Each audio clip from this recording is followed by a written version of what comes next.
নিশ্চয়ই তাদের জীবনকে পবিত্রতা দান করে। তাদের জীবনকে, তাদের দৈনন্দিন জীবনে তাদেরকে পবিত্রতা দান করে। কোন মানুষ যদি ঈমান আনয়ন করে, শুধু মানুষের কথা বলা হয়, এখানে নারীর কথা বলা হয়েছে। কিসের কথা বলা হয়েছে? নারীর কথাও বলা হয়েছে। কোন মুমিন হয়ে, পুরুষ ও নারী, কোন মানুষ যদি মুমিন হয়ে পুরুষ ও নারী আল্লাহ তাআলার বিধান মেনে চলে, তাহলে আল্লাহ তাআলা বলতেছেন, আমি নিশ্চয়ই পবিত্র জীবন দান করি।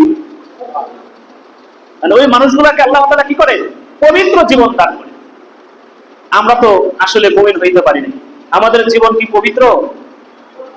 কথা বলে নিন, আমাদের জীবন কি পবিত্র? পবিত্র তো আমি খুঁজে পাই না। আমরা দুনিয়ার মহাই করে আমাদের জ্ঞান, বুদ্ধি, বিবেক, আকল সব কিছু ধ্বংসে মিশে দিচ্ছি। আমাদের কোনো আকল নাই, আমাদের কোনো জ্ঞান নাই, আমাদের কোনো বিবেক নাই।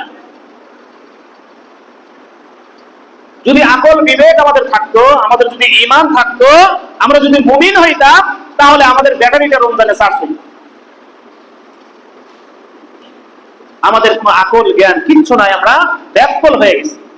কিসের মোহে? সম্পদের মোহে, উপার্জনের জন্য।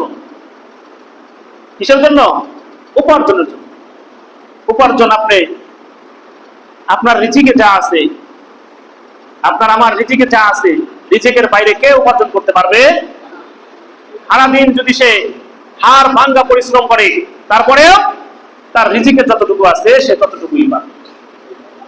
আর একজনের রিজিকে অঠেলা আছে, সে পরিশ্রম না করলেও সে পাবে। বিশ্বাস হয় না এটা? হ্যাঁ, রিজিক, হায়াত, মউত, দৌলত, এই জিনিসগুলো আপনাকে বিশ্বাস করতেই হবে। বিশ্বাস না করলে আপনার ঈমান থাকবে না। হায়াত দেওয়ার মালিক কে? আপনার আমি হায়াত দেওয়ার কেউ? আপনি আমি বাঁচানোর কেউ? আপনি আমি মারার কেউ?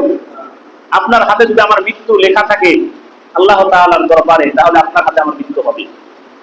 যদি লেখা না থাকে তাহলে হবে না। মৃত্যু আপনার যেভাবে আছে সেইভাবে হবে, যেখানে আছে মৃত্যু লেখা সেখানেই হবে।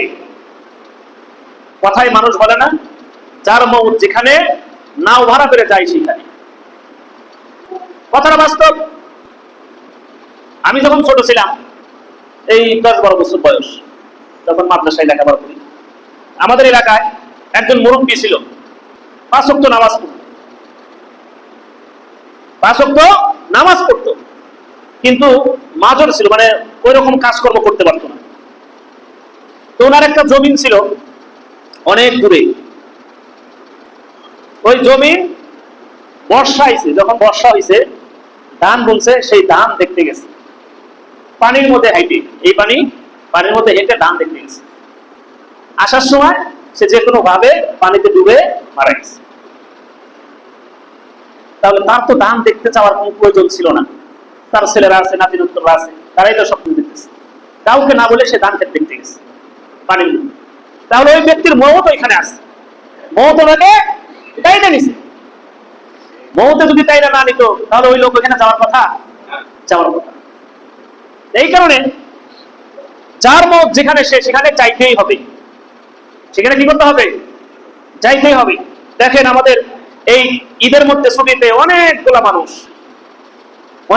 মানুষ বাড়িতে যাওয়ার সময়, আসার সময়, মানে বিভিন্ন ভাবে অ্যাক্সিডেন্ট করে তাদের জীবন শেষ হয়ে গেছে।